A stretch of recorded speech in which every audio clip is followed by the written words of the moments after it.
3 weeks ago, two friends, Tom and Ryan, stumbled upon a video online featuring my girlfriend, Sarah, in an intimate encounter with another man. Ryan discovered it while browsing adult websites with specific themes and recognized Sarah by chance. Shocked, he contacted Tom, and together they broke the news to me about her infidelity. Hearing this, I was caught between disbelief and numbness, unable to process it fully until I saw the video myself. I couldn't stomach more than a minute of it.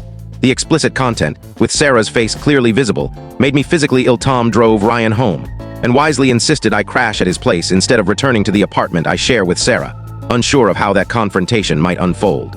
We shared a few drinks in near silence.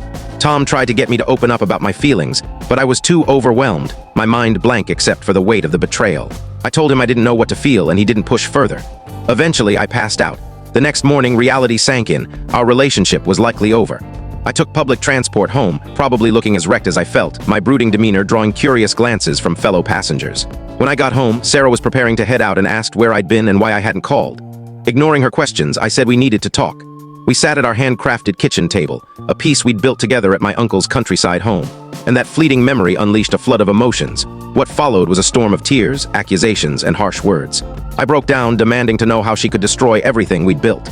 Confused, she asked for an explanation, and I showed her the video. She collapsed in tears, pleading for forgiveness, but I was too hurt to listen. After more arguing, I ended the relationship. At that moment, Sarah seemed to shut down completely, slumping, eyes closed, silently crying. My anger gave way to concern as I tried to reach her, but she was unresponsive. I carried her to our bed and laid her down. I called her parents, Emma and David, and told them Sarah was having a mental breakdown, urging them to come immediately for a face-to-face explanation. I turned off my phone, sat in the kitchen, and tried to process the chaos. When her parents arrived, frantic, I explained that Sarah needed mental health support and was unresponsive in bed, but I avoided mentioning the video. They couldn't rouse her either, so I reluctantly showed them the footage, explaining our argument without admitting to any physical harm. Heartbroken, they decided to take Sarah to her university's mental health clinic.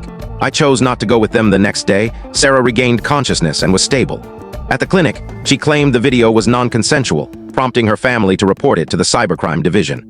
Her parents, wary of her fragile state, followed the psychologist's advice to let her rest and provide support to prevent further distress. Sarah was sent to stay with them. Her older sister, Lisa, acting as a mediator, asked if I was truly done with the relationship. I admitted I wasn't sure if it could be salvaged. 2 days later, Emma and David invited me to their home for a discussion. Exhausted and emotionally drained, I agreed. At their house, joined by Lisa, we talked about everything but Sarah first. They wanted my parents involved, which felt dismissive since I'm an adult with a strained relationship with my father, but I gave in, feeling out of my depth. Marriage had been on the table before, after all. I can't tell you the full story in short. To watch the full story, click the related link below.